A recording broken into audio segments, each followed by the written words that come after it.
যে কোনো তেলে ভাজা খেতে আমাদের সবার প্রথমেই মনে পড়ে এটার কথা।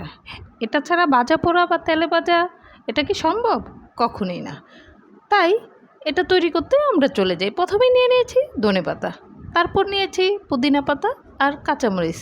এইখানে কিছুটা পুদিনা পাতা আমার ফ্রিজে রাখা ছিল সেটা, আর নিয়ে নিয়েছি 3টা তেঁতুল। এটা আমি প্রায় আধা ঘন্টা পানিতে ভিজিয়ে রেখেছি। পানিতে ভিজিয়ে রাখার ফলে এটা যখন নরম হয়েছে তখন আমি এটা ভালো করে কষলিয়ে এটার নিয়ে নেব, পাল্পটা নিয়ে নেব।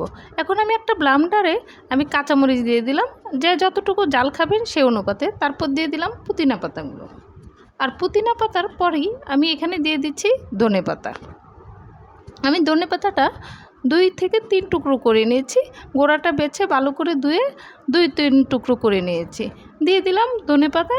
এরপর আমি দিয়ে দিব যেই তেঁতুল গোলানোটা আছে সেটা, বিচিগুলো রেখে আমি বাকি ঝোলটা এখানে দিয়ে দেব। আর বিচি যেন না পড়ে, বিচি পড়ে গেলে হয়তো সমস্যা হতে পারে। তো একটা বিচি পড়ে গেছে, আমি এখন এই বিচিটা তুলে নেব।